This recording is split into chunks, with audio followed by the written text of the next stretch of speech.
Yes, there are indeed historical roots of veganism and plant-based diets in African American culture. The trend towards veganism among African Americans is not entirely new, but rather a return to some traditional practices and values. Here's an overview of the historical connections. Many traditional African diets were primarily plant-based. The African American heritage diet maintains that traditional African American cuisine was primarily plant-based, with substantial quantities of fruits, vegetables, and whole foods grown from gardens. Before the proliferation of fast food franchises in the 1970s, African Americans in cities were twice as likely to meet the dietary recommendations for fruits, vegetables, and fiber than the overall U.S. population.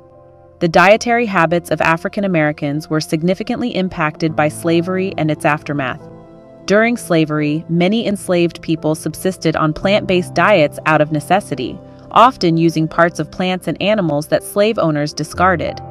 Post-slavery, many African Americans maintained gardens and continued to incorporate a variety of plant foods in their diets. Several African American religious and spiritual movements promoted plant-based diets. Black Seventh-day Adventists at Oakwood University in Alabama have been promoting vegetarianism since the 1890s. The Nation of Islam, founded in the 1930s, has advocated for healthier eating habits, including vegetarianism. The Rastafarian movement, which developed in Jamaica in the 1930s, promoted a plant-based diet known as Ital. The African Hebrew Israelites of Jerusalem have advocated strict veganism since the 1960s.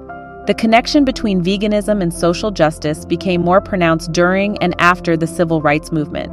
Civil rights activist Dick Gregory, who marched with Martin Luther King Jr., argued that animal rights and civil rights were interconnected.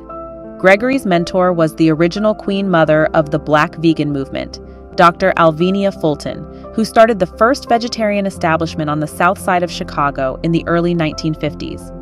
The African Hebrew Israelites established sole vegetarian restaurants in the 1970s, which became the largest vegan restaurant chain in the world for a time. The current trend of veganism among African Americans can be seen as a reconnection to these historical roots. Many Black vegans today view their dietary choices as a form of resistance against systemic oppression and a return to healthier, more traditional ways of eating. There's a growing recognition that plant-based diets can help address health disparities in the African American community. In conclusion, while the current surge in veganism among African Americans is a relatively recent phenomenon, it has deep historical roots in African and African American culture, spirituality, and resistance movements. This historical context helps explain why veganism resonates so strongly with many African Americans today.